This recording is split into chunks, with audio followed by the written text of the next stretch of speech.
Welcome to Small Business, Big Network, the podcast for small business owners who want big results from their networking. I'm Liz Drury, a freelance voiceover artist who knows that if you're not working, then networking could help. Ivan Weiss is a London-based headshot photographer who really understands networking, particularly industry-specific networking, which leads to collaboration rather than competition. Thank you very much for being my podcast guest today, Ivan. Thanks for having me, Liz. Now, you're a headshot photographer, and I know that you grew up in a house where there were lots of cameras around. So tell me about what it was that your dad did. Yeah, so my dad was a press and publicity photographer predominantly. That's how he made his living. And so, that was back in the days of analog photography. There was a darkroom in the house, and that was later moved to a sort of almost purpose-built thing in the garden that looked like a shed from the outside, but contained a darkroom. And that meant there was, the smell of photographic chemicals, various bits of photography equipment always around the place. And, I remember the ritual of my dad sitting down on a Sunday and rolling bulk film into the 35mm cassettes ready to shoot in the week. It was, pictures up on the wall. Everything was a 10:8 black and white. That was the thing, and it just seemed to me, I just grew up with that, and that was perfectly normal to me. That's what grown-ups did, is they had cameras and took pictures and put them on the wall. And so, at what age did you start to get into photography, and what were the first things that you took pictures of? Well, I remember at one point my dad had a job for the local council. There was a youth centre that had a darkroom, which was, when you think about it now, that was quite miraculous, really. I'm sure no such thing exists anymore. And my dad got a job teaching at the youth centre in the evenings, photography to, I think it was intended for people slightly older than me. I was about 7 at the time. But, not having childcare facilities or whatever, I went along with my dad in the evening, and essentially he got paid to teach me photography. So that was where I was introduced to the magic of photography, putting a blank sheet of paper into a tray of liquid chemicals and watching a picture develop on the surface. And my dad gave me a really quite a good camera for a kid to have, and I would run around taking pictures of all kinds of things. The first time I remember taking a picture sort of intentionally with a purpose, I must have been 11. I was first year at secondary school, and some of the teachers were trying to get a school magazine off the ground. It was, it was just done on the photocopier. It was just, A4 paper, black and white photocopy thing. And they asked me, because they knew I had a camera, to take pictures of the school netball team playing some other school. So that was my first assignment. I was a sports photographer, apparently. No, you didn't go on to pursue a career in photography straight away. Tell me what path your career took. Yeah, so that really was when I was 16 and I had to decide on my A levels, and the sixth form college that I was going to offered photography A level, and I thought, well, that'll be easy because I already know how to do it, so I'll get an A level for free. And I was dissuaded from doing that because I was fairly good academically, and I realise now the school wanted their league tables to look good, and they wanted me to go on to university and do something academic. So I took their advice, and that fell flat because I wasn't really interested in doing the academic things, even though it was reasonably easy for me. But I just lost interest and dropped out. So I left school with one scraped pass in French A level, and went off and did all kinds of different things. Eventually finding myself in my mid-20s in Italy teaching English, which again, it just seemed like, okay, I can do a course for a month and then go and teach anywhere in the world. Yeah, that sounds like a good laugh. So I went off and did that, and through being in Italy and being an English teacher, all of a sudden I was meeting all kinds of people, because a teacher has a certain status in society. An English teacher teaching adults meant that I was coming into contact with people in all kinds of different jobs and walks of life. And being introduced to them in a professional capacity gave me a way to speak to them, I suppose. And so that led to a few jobs doing a bit of translation, a bit of proofreading, and then I got into a company that handled all the translations for film and television subtitling and dubbing. Oh, right. And that then got bought by a big multinational company based in Hollywood and became the subtitling division of that company. And all of a sudden I had a corporate career. So not something you planned at all. No, very definitely no planning going on there at all. I mean, when I look back now, I do realize that I always had a sort of a sense of ambition, as in I wanted to keep growing and keep doing new stuff. And I had an expectation that, year on year I would be, getting promoted or moving into a different area and developing, but I didn't have any specific ambition, as in I know what I want to do, I know where my career is going. So I just was able to go with the flow to a certain extent, but with that kind of drive to keep growing and keep improving. Yeah. So at what point did you decide to come back to photography? That was a sort of a few things coming together at the same time, really. So I'd been in that corporate job for maybe 7 years at that point, maybe a little longer, and I was sent over to India to hire and train a large new team that was going to be, the company was doing the whole outsourcing thing and setting up a big production office in India. And so I was there for a year, away from all of my normal sort of hobbies, friends, social life, all of that kind of stuff. And I'd taken a camera with me, just, because I always did. I always had a little digital camera with me. And one of the guys that I was working with there was into photography as a hobby. And of course, by that point, it was all digital and everything. There were resources online. You could teach yourself. You could go to YouTube and learn all kinds of things. And he kind of got me into that. So I started doing photography as an activity outside of work, something to be creative, something to just have something to do, really. And then at the same time, more or less, because I was living in Italy, in Florence, I had a lot of friends who were artists, art historians, people of that nature. And there was a friend who was looking at my photography, and she referred to it as my work. She said, I really like your work. And I'd never thought of it that way. I thought, well, they're pictures. Like, you do work, you're an artist, this is your work, you have a portfolio, these are snapshots. And it became apparent to me that most people with a camera were taking pictures of themselves and a group of friends standing in front of a landmark, and I was taking sort of abstract details of a bit of ironwork on a gate, or a flower floating in a bowl of water or something, just stuff that was, there was obviously some kind of creativity that was trying to come out, and I hadn't realized it until those things came together.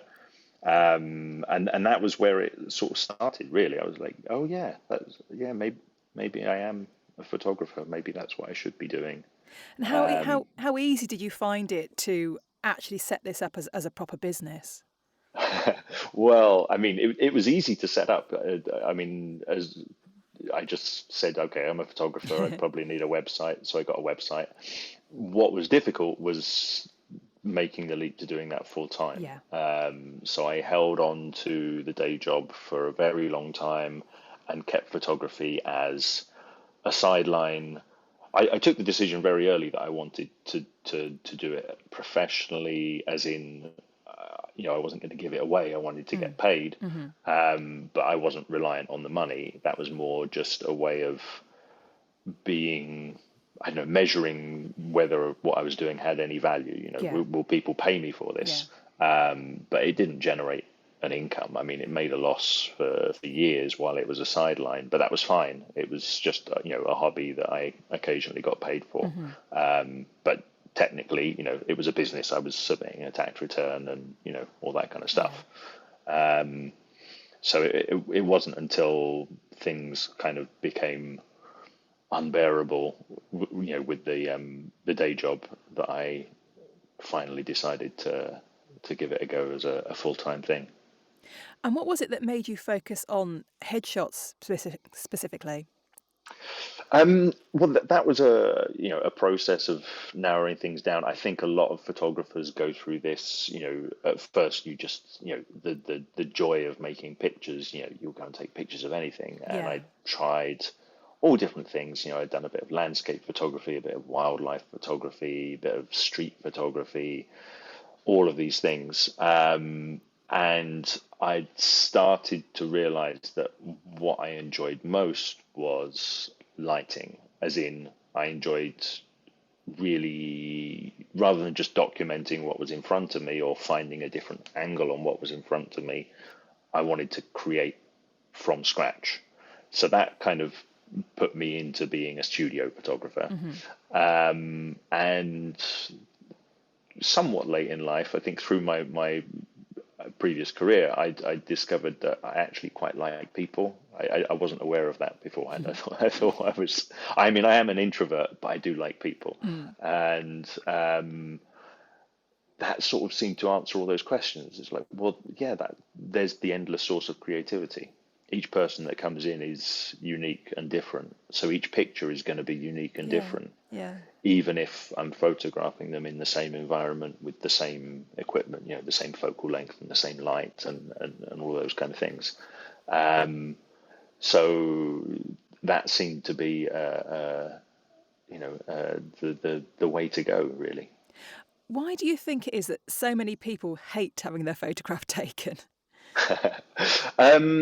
Well, I mean, there are a number of reasons. One, I think it's the same as listening to your voice back on a tape, right? Which voiceover artists hopefully have gotten over that one. But it's that feeling that all of a sudden what you are doing, who you are being in that moment, is being recorded, and therefore it has to be perfect. We're used to seeing ourselves in a mirror. Which already introduces another level of kind of distortion to it, because obviously a mirror image is back to front. So when you see a photograph of yourself, it's not the face that you normally see in the mirror, it's the other way around. So it's slightly unfamiliar. All of your asymmetries that your brain automatically corrects for you. Mostly we'll look at our face in the mirror and sort of assume that it's symmetrical. And then when you see it flip the other way around, those asymmetries become really, exaggerated. And, I didn't realize my nose went that far to the left or whatever. So that's part of it. That feeling of, it forces you to confront, are you happy with who you are? And a picture freezes that moment and potentially exists forever. And that question comes up in that split second. Is this the me that I want to leave, to posterity? I'm sure most people don't experience it in those terms, but that's essentially what's going on in the brain, and it's subconscious. It's a tough one. So have you got any top tips for a successful headshot shoot with all that in mind? I mean, tips for the person who's being photographed, or tips for the photographer? For the person going to have their picture taken. I mean, it seems quite banal to say it, but just let go. I mean, do what you're told. Like, if you've chosen a photographer, then trust the photographer so that the photographer can do their job. Think of it like, going to the dentist. You probably don't like going to the dentist and having your tooth drilled. But if you're also going to get in the way of the dentist trying to drill your tooth and tell them how to do it and when to do it and what to do, it's just going to make the process more drawn out, longer, and more uncomfortable. So really, just trust that you've chosen a photographer whose work you like, and let them do their job is that's the main advice. But photographs can be deleted. If I'm creating one picture of one person, we might shoot 30 frames, we might shoot 100 frames, we might shoot 200 frames. It really doesn't matter, and we can work together to make sure that we're getting the image that we're both happy with. That I feel is an expression of the person that I see in front of me, and that the person who's in front of me feels is an expression of who they are. So no single picture needs to be perfect. We can delete all the ones we don't like. So that's the beauty of digital photography, isn't it? Yeah.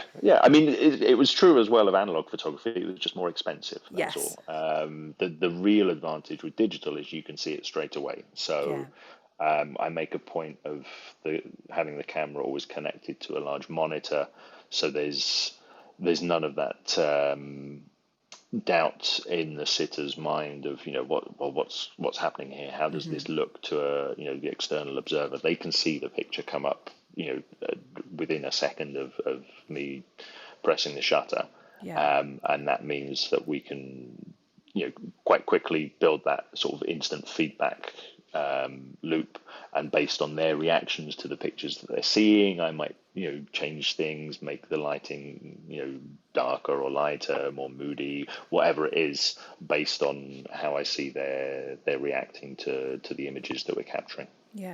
So let's have a little chat about networking now then. How do you use networking in your business?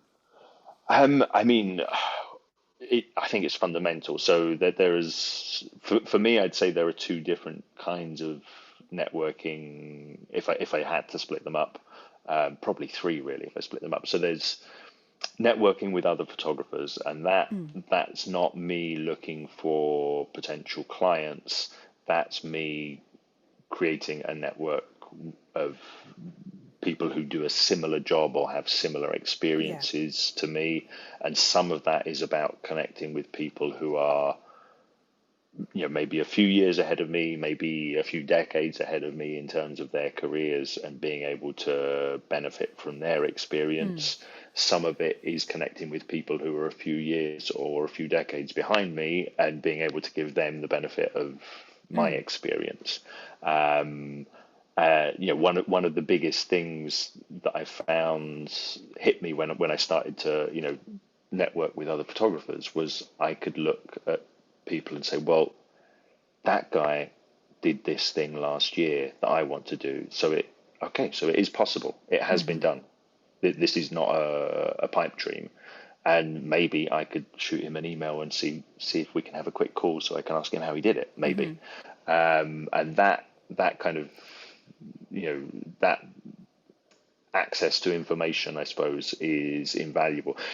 Of course, you can, go onto YouTube or Instagram or wherever, and people are, telling you how they did things and showing you the behind the scenes setups of how they do things. But being able to actually interact with the person and ask them questions, I think, is hugely valuable. And as I say, that works both ways. So when I get contacted by photographers asking me questions about how I do things, it forces me to sort of think and consolidate my knowledge. Like, oh yeah, I do that, don't I? Yeah, okay, I wonder why. All right, now I have to come up with an answer because somebody's asking me. So there's that. Then there's obviously there's networking with the intention of finding potential clients. So there I'm talking to people. As a portrait photographer, I don't really have a specific niche of where clients come from. Everyone's got a face, and everybody pretty much needs a picture of it at some point. So it could be anyone, and so that's just about going out and talking to people and telling them what I do. The sort of tangential benefit of that is that I tend to meet a lot of people who are then actually potentially useful to me in other ways. Just this morning, I had a phone call with somebody who approached me as a potential client. He's a web developer. I've got some stuff that needs doing on my website. Like, oh, look, instantly I've got a contact with somebody who's an expert in the thing that I need doing. So all of that stuff, it works as a network, and there's crossover between all of it. Tomorrow, Thursday, I've got a photographer who's hired me to take her pictures. So she's coming to the studio as a client, but I know her through a group of photographers who meet as colleagues. Yeah. So yeah, that's the thing with a network, right? You never really know what it's going to throw up. Absolutely, yeah. So what kinds of event do you go to? Are they online or in person? Bit of a mixture? All a mixture. I mean, over the last couple of years, obviously the in-person events were almost non-existent, and certainly non-existent for the periods when we were in lockdowns. But I think within the photography community, the biggest group that I belong to, the headshot crew, that's always been online. As its main, existing mainly online because it's got people in it from all over the world. Yeah. And then usually once a year, there's some kind of event where we will all meet up. I say all, I mean, there's tens of thousands of people in there, but, several hundred people will get together for an event and meet up. There's also from that, the people who are in that same group who happen to be in the UK. We might have a sort of a side thing where people come up to, we've done several things, people come up to London for the day and we all hang out at my studio and take pictures of each other's and then go for a beer. So those things are sort of a mix of in-person and online. The networking with a view to finding potential clients, personally, I find that's much better when it's in person, but those groups, I think, have found through being forced to be online over the last couple of years that having that mixed approach is actually quite beneficial. I'm always busy, and being able to spend an hour on a Zoom call without having to leave the studio is, that's a huge benefit. Yeah. And then those are the people that, okay, when we go to the in-person event, I already kind of know who they are. I've seen their face, know what they do, and then you get an opportunity to talk to them in person, maybe have a bit more of an in-depth discussion about something that was said during a group call on Zoom. Yeah, yeah. It sounds to me like the industry-related networking is really important to you. Do you find that within the photography community, people are sort of very giving and willing to share ideas and so on? Just that in some industries, people don't like to network with other people that do the same thing as them. Yeah. Well, honestly, I think that's we're talking about humans, right? So all of us have that mix of, I don't want to give away my secrets because these people are competitors. And on the other hand, look, if we all just share everything, then we're all going to get better and it's going to be easier for all of us. So I've definitely found that it depends on how the networking group is set up. And essentially the way that the group is run determines how people will behave within it. If there are any photographers listening, they will know that online photography forums are brutal. They can be like really, really horrible in terms of people, tearing strips off each other, saying that their work is no good or that they're idiots, they don't know anything, and it's all very discouraging. But there are some, I'll call them communities. I think that's probably a better word. There are some communities that, from the way that they were set up, they don't tolerate that behavior, and it actually works amazingly. So within the headshot crew, that kind of behavior is just stamped out immediately. It happens that people come in and they're sort of used to that. I've got to show that I'm the authority, so I have to tell everyone else that they're wrong. And those people are invited to retract their statement, apologize, or leave straight away, and it works. And because of that, the people that I know through Headshot Crew, I've turned up, on the other side of the world, never having met somebody, and stayed in their house overnight or shared a hotel room because we're going to an industry event together, and you just feel like actually, these people are almost family, and you have no worries about it. You don't feel like they're competitors, and from a sort of business perspective, that has massive payoffs as well. I have photographer colleagues in LA, for example. If a client of mine says, "Can you recommend a photographer in LA?" I'm not just pulling a name from a list. It's somebody who I know is going to treat my client the way that I want my client treated, and that's good for me, and it's good for them because I get to refer work to them, and then it comes back the other way. Yeah, absolutely. Brilliant. Sounds like you're doing all the right things in terms of networking anyway. I try. So just finally then, if people want to find out more about you and your business, what's the best way for them to find you? So if you Google ivanweiss.london or Ivan Weiss and just the word London, you will find I've got my website, which is got a small portfolio, and that's where I take bookings if people are interested in hiring me. My social media platforms, I'm on pretty much all of them, apart from TikTok. I haven't started doing the TikTok dances yet, but we know it's coming, right? I can't avoid it. Instagram is my favorite one, and that's where I post a lot of content, and LinkedIn as well. Again, that's Ivan Weiss London. I have a YouTube channel where I've got a few bits and pieces of things that I've created, mostly for photographers. But that all comes up if you just type into your search engine, Ivan Weiss London. Lovely. Thank you very much for being my guest, Ivan. Thank you for having me, Liz. Thanks for listening to Small Business, Big Network. If you found this podcast useful, please do rate, review and subscribe. And don't forget to share it with the rest of your network too.